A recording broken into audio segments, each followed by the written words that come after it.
അദ്ദേഹം അടിച്ചിറക്കിയിട്ടുള്ള ഒരു രേഖയുണ്ട്. ആ രേഖ തന്നെയാണ് അദ്ദേഹം വികസന പ്രവർത്തനം നടത്തിയിട്ടില്ല എന്നുള്ളതിന്റെ തെളിവ്. CPM-ന്റെ ഏരിയ സെക്രട്ടറി രാജേഷ് നമ്മോടൊപ്പം കൊണ്ടുപോകും. വാക്കത്തോടൊപ്പം കഴിഞ്ഞു. വലിയ സ്വീകരണമാണ് ഇടതുപക്ഷ സ്ഥാനാർത്ഥി കിട്ടുന്നത്. പലരും പറയുന്നത് ഇത്തവണ LDF തൂക്കുമെന്ന് പറയുന്നത്. താങ്കൾക്ക് മുന്നോട്ട് വെക്കാനുള്ള ആശയങ്ങൾ? അല്ല, ഈ തെരഞ്ഞെടുപ്പില് പലവിധ കാര്യങ്ങൾ ചർച്ചയാവുന്നുണ്ട്. പ്രധാനമായിട്ടും കേരളത്തിലെ ഇടതുപക്ഷ ജനാധിപത്യ മുന്നണി ഗവൺമെന്റിന്റെ വികസന പ്രവർത്തനങ്ങൾക്ക് വീണ്ടും ഈ നാട് അംഗീകാരം നൽകുന്ന തെരഞ്ഞെടുപ്പാണ്. സ്വാഭാവികമായിട്ടും പെരിന്തൽമണ്ണയിലും അതിന്റെ പ്രതിഫലനം ഉണ്ടാവും. പെരിന്തൽമണ്ണയിൽ ഇടതുപക്ഷ ജനാധിപത്യ മുന്നണി സ്ഥാനാർത്ഥി വിജയിക്കും. ഇവിടെ ഈ തെരഞ്ഞെടുപ്പുമായി ബന്ധപ്പെട്ടുകൊണ്ട് ഉന്നയിക്കപ്പെടുന്ന ചില വിഷയങ്ങളുണ്ട്. പ്രത്യേകിച്ച് നിലവിലുള്ള MLA സംബന്ധിച്ച് അദ്ദേഹം നടത്തിയിട്ടുള്ള വികസന പ്രവർത്തനങ്ങൾ എന്താണ് എന്നുള്ളത് പരക്കെ ചർച്ച ചെയ്യുന്നുണ്ട്. ആ ചോദ്യം സമൂഹത്തിന്റെ വിവിധ ഭാഗങ്ങളിൽ നിന്ന് ഉയർന്നു വരുന്നുണ്ട്. അദ്ദേഹത്തിന് പോലും അതിനൊരു ഉത്തരം പറയാൻ കഴിയുന്നില്ല. അദ്ദേഹം അടിച്ചിറക്കിയിട്ടുള്ള ഒരു രേഖയുണ്ട്. ആ രേഖ തന്നെയാണ് അദ്ദേഹം വികസന പ്രവർത്തനം നടത്തിയിട്ടില്ല എന്നുള്ളതിന്റെ തെളിവ്. കാരണം ആ രേഖയിൽ ഉടനീളം പറയുന്നത് ഇവിടെ ഇടതുപക്ഷ ജനാധിപത്യ മുന്നണി ഗവൺമെന്റ് പൊതുവിദ്യാഭ്യാസ യജ്ഞത്തിന്റെ ഭാഗമായി നടപ്പിലാക്കിയിട്ടുള്ള വികസന പ്രവർത്തനങ്ങളാണ്. കഴിഞ്ഞ 10 വർഷക്കാലത്തിനകത്ത് പെരിന്തൽമണ്ണ മണ്ഡലത്തിൽ നടപ്പിലാക്കിയിട്ടുള്ള വിദ്യാഭ്യാസ മേഖലയിൽ നടപ്പിലാക്കിയിട്ടുള്ള വികസന പ്രവർത്തനങ്ങൾ, പുതിയ ബിൽഡിങ്ങുകൾ, അതൊക്കെയാണ് അദ്ദേഹം വികസനമായിട്ട് വെച്ചിട്ടുള്ളത്. അതുപോലെ തന്നെ സ്റ്റേറ്റ് സർക്കാരിന്റെ ഫണ്ട് ഉപയോഗിച്ചുകൊണ്ട് നടപ്പിലാക്കിയിട്ടുള്ള ചില റോഡുകൾ, അതാണ് വികസന പ്രവർത്തനമായിട്ട് വെച്ചിട്ടുള്ളത്. ഇവിടെ പരിശോധിക്കപ്പെടേണ്ടത് MLA-യുടെ ഫണ്ട്, ആസ്തി വികസന ഫണ്ടും അതുപോലെ തന്നെ മറ്റ് ഫണ്ടുകൾ ഉപയോഗിച്ചുകൊണ്ട് MLA-യുടെ മുൻകൈയിൽ പ്രധാനപ്പെട്ട എന്ത് പ്രവർത്തനം നടത്തി എന്നുള്ളതാണ്. അതിനൊരു മറുപടിയും പറയാൻ അദ്ദേഹത്തിന് ഇല്ല. മറ്റൊരു കാര്യം ചർച്ച ചെയ്യുന്നത് പാതിവില തട്ടിപ്പാണ്. പാതിവില തട്ടിപ്പ് കേരളത്തിൽ അതിന് നേതൃത്വം കൊടുത്തവരിൽ ഒരാളായിട്ടാണ് MLA അറിയപ്പെടുന്നത്. ഇവിടെ പെരിന്തൽമണ്ണയിൽ അദ്ദേഹം ഒരു ഓഫീസ് തുടങ്ങി ആളുകളെ വിളിച്ചു വരുത്തി പാതിവില തട്ടിപ്പിന് ആളുകളെ ഇരയാക്കി എന്നുള്ളതാണ് വിഷയം. ഇത് പല സമയത്തായിട്ട് ഉന്നയിക്കപ്പെട്ടിട്ടും അതിന് കാമ എന്നൊരക്ഷരം മറുപടി പറയാൻ അദ്ദേഹത്തിന് സാധിച്ചിട്ടില്ല. ഇവിടുത്തെ ഇടപെടെയാണ് അദ്ദേഹം പാതിവില ഈ കാര്യങ്ങളില് അദ്ദേഹം ഇരയായി എന്ന് പറയുന്ന ആളുകൾക്ക് എല്ലാം പണം കൊടുത്തു. അദ്ദേഹത്തിന്റെ കുടുംബവിഹിതം കിട്ടിയ സ്ഥലം വിറ്റിട്ടാണ് പണം കൊടുത്തതെന്നാണ് അവർ പറയുന്നത്. അപ്പൊ അതില് എന്താണ് താങ്കൾക്ക് ആ ഒരു കാര്യം കൂടി കിടപ്പുണ്ടല്ലോ?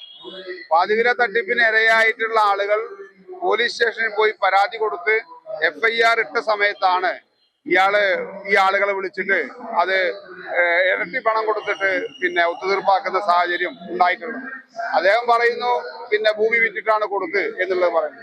ഇത്ര കോടിക്കണക്കിന് രൂപയുടെ ആസ്തി അദ്ദേഹത്തിന് എവിടുന്നാണ്? കഴിഞ്ഞ തെരഞ്ഞെടുപ്പ് സമയത്ത് അദ്ദേഹം കൊടുത്ത ഡോക്യുമെന്റ്സ് ഉണ്ടല്ലോ, എവിടുന്നാണ് ഇത്ര കോടിക്കണക്കിന് രൂപയുടെ ആസ്തി? എന്തുകൊണ്ടാണ് അതിന്റെ ചർച്ചയ്ക്ക് അദ്ദേഹം മറുപടി പറയാൻ തയ്യാറാവാത്തത്? അതൊരു പ്രധാനപ്പെട്ട വിഷയമല്ലേ? ഒരു MLA-ക്ക് കിട്ടുന്ന അലവൻസും മറ്റു ആനുകൂല്യങ്ങളും വെച്ച് നോക്കിയാൽ തന്നെ ഇങ്ങനെ കോടിക്കണക്കിന് രൂപ അയാൾ കൊടുത്തു തീർത്തെങ്കിൽ പോലും ആ കൊടുത്തു തീർക്കാൻ എവിടുന്നാണ് വരുമാനം എന്നുള്ള പ്രധാന പ്രശ്നമല്ലേ?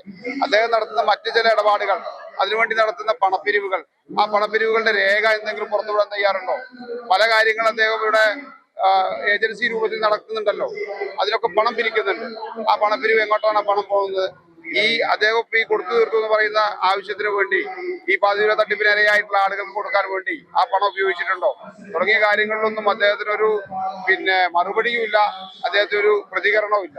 ഇതൊക്കെ ആളുകൾ ശ്രദ്ധിക്കുന്നുണ്ട്. അതുപോലെ തന്നെ അദ്ദേഹത്തിന്റെ ഒരു ബാക്ക് ഫയൽ നോക്കുകയാണെങ്കിൽ നമുക്കറിയാലോ, നേരത്തെ അദ്ദേഹത്തിനെതിരെ പോലീസ് സ്റ്റേഷനിൽ കേസുള്ളതാണ്.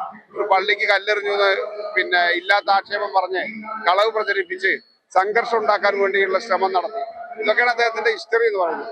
അപ്പൊ അതൊക്കെ നാട്ടിലെ ആളുകൾക്ക് അറിയാം. നാട്ടിലെ ആളുകൾ അതൊക്കെ ചർച്ച ചെയ്യുന്നുണ്ട്. കഴിഞ്ഞ 5 വർഷക്കാലമായി അദ്ദേഹം അങ്ങനെ പൗഡറിട്ട് നടക്കുക എന്നല്ലാതെ വികസന പ്രവർത്തനങ്ങൾക്കോ ഈ നാടിന്റെ വികസനത്തിനോ വേണ്ടിയിട്ടുള്ള ഒരു കാര്യവും ചെയ്തിട്ടില്ല എന്നുള്ളത് വലിയ രൂപത്തിൽ ചർച്ചയാവുന്നു. മറുഭാഗത്തുള്ളത് എന്താ?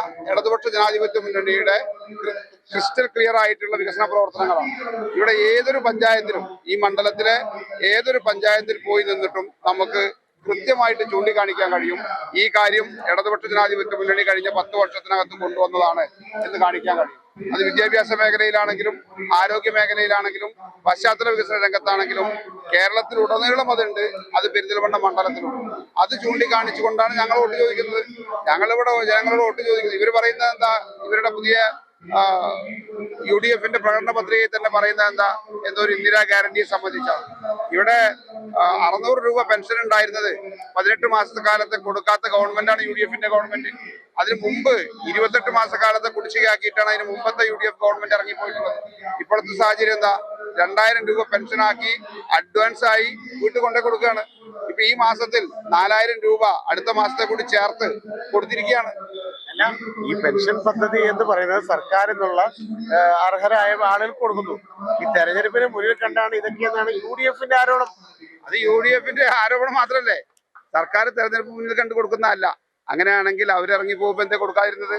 അവര് 600 രൂപ പെൻഷനിൽ 18 മാസക്കാലത്ത് കുടിശ്ശികാക്കിയിട്ടല്ലേ പോയി. അവര് തെരഞ്ഞെടുപ്പിന് മുന്നിൽ കണ്ടു കൊടുക്കുകയാണെങ്കിൽ അവർ കൊടുക്കാതിരുന്നില്ലേ? ഇത് ഇടതുപക്ഷ ജനാധിപത്യ മുന്നണി ഗവൺമെന്റിന് കേരളത്തിലെ ജനങ്ങളോട്, സാധാരണ മനുഷ്യരോട് പ്രതിബദ്ധതയുണ്ട്. അപ്പൊ ഈ ഒരു ആഗോളവൽക്കരണ കാലത്താണല്ലോ ജീവിക്കുന്നത്. ആ കാലത്ത് പൊതുപണം സമൂഹത്തിൽ ഇറക്കുക എന്നുള്ള കൃത്യമായ നയത്തിന്റെ അടിസ്ഥാനത്തിലാണ് ഇത് ചെയ്യുന്നത്. അല്ല തെരഞ്ഞെടുപ്പിലാക്കി ചെയ്യുന്നതല്ല. നമ്മൾ 600 ഉള്ളത് 1600 ആക്കി ഉയർത്തി, പിന്നീട് അത് 2000 ആക്കി ഉയർത്തി. എന്തെല്ലാം സാമ്പത്തിക പ്രതിസന്ധികളുണ്ട് കേന്ദ്ര ഗവൺമെന്റ് എടുക്കുന്ന സമീപനവുമായി ബന്ധപ്പെട്ടുകൊണ്ട്. ആ പ്രതിസന്ധികൾക്കിടയിൽ നിന്നുകൊണ്ടും ഇത് കൊടുത്തു തീർക്കുന്നത് എന്തുകൊണ്ടാ? കേരളത്തിലെ ഇടതുപക്ഷ ജനാധിപത്യ മുന്നണിക്കും ആ ഗവൺമെന്റിനും സാമൂഹ്യ പ്രതിബദ്ധത ഉള്ളതുകൊണ്ടാണ്. അത് തെരഞ്ഞെടുപ്പ് രാഷ്ട്രീയത്തിന്റെ ഭാഗമായിട്ട് ചെയ്യുന്നതല്ല. അത് അവരങ്ങനെ ആക്ഷേപിക്കുന്നതാ. അവസാനമായിട്ട് ഒരു കാര്യം കൂടി, ഇപ്പൊ ഈ നമ്മുടെ വാക്കത്തോളിൽ പങ്കെടുത്ത ഭൂരിഭാഗവും എന്നല്ല 100% ആളുകളും പറഞ്ഞത് ഇത്തവണ LDF തൂക്കുന്ന് പറയണത് പെരിന്തൽമണ്ണ. അപ്പോ എല്ലാം നമ്മുടെ നാട്ടുഭാഷയിൽ ചോദിക്കുള്ളത്, പുതിയ നാട്ടുഭാഷയിൽ ചോദിക്കുള്ളത്, ഇത്തവണ LDF ഇവിടെ തൂക്കുമോ? തീർച്ചയായിട്ടും LDF തൂക്കിയിരിക്കും, ഉറപ്പാണ്. ഏകദേശം എത്ര വോട്ട് ഭൂരിപക്ഷമാണ് നിങ്ങളുടെ പല LDF-ന്റെ CPM-ന്റെ നേതാക്കളൊക്കെ കണക്കുകളൊക്കെ നമ്മോട് പറഞ്ഞു, ചാനലിനോട് പറഞ്ഞു. താങ്കളുടെ അഭിപ്രായത്തിൽ ഏകദേശം അദ്ദേഹം ഒരു എത്ര വോട്ടിന് ഭൂരിപക്ഷത്തിൽ ജയിക്കുന്നു പറഞ്ഞു വെക്കാലോ? എന്തായാലും ഒരു 4 അക്ക സംഖ്യയുള്ള ഭൂരിപക്ഷത്തിൽ ഇടതുപക്ഷ ജനാധിപത്യ മുന്നണി ഉറപ്പിച്ച. അപ്പൊ CPM-ന്റെ ഏരിയ സെക്രട്ടറി രാജേഷാണ് 4 അക്ക സംഖ്യക്ക് അത്രയുള്ള ഭൂരിപക്ഷത്തിന് ഇവിടെ VP മുഹമ്മദ് ഹനീഫ ജയിക്കുമെന്ന് അദ്ദേഹം എല്ലാവർക്കും ഉറപ്പ് തരുന്നുണ്ട്. അദ്ദേഹം കുറെ കാര്യങ്ങൾ പറഞ്ഞു, സർക്കാരിന്റെ ക്ഷേമ പ്രവർത്തനങ്ങൾ, പെൻഷനുമായി ബന്ധപ്പെട്ട് വികസന പ്രവർത്തനങ്ങളുമായിട്ട്. അപ്പൊ അതിന്റെ തുടർച്ച എന്ന നിലയ്ക്ക് വീണ്ടും പിണറായി സർക്കാർ അധികാരത്തിൽ വരികയും ഇവിടെ LDF-ന്റെ ഒരു MLA ഉണ്ടാവുകയും ചെയ്യുന്ന ഒരു പ്രതീക്ഷയാണ് എല്ലാവർക്കും അദ്ദേഹം നൽകുന്നത്. വികസനത്തിന്റെ കാര്യത്തിൽ ആരായാലും നാട് വികസിച്ചാൽ മതി.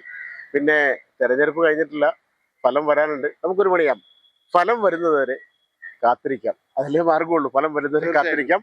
ക്യാമറമാൻ ഷാഹിദ് കക്കൂത്തിനൊപ്പം ജബ്ബാർ വേണാട്, ചാനൽ 10, പെരിന്തൽമണ്ണ.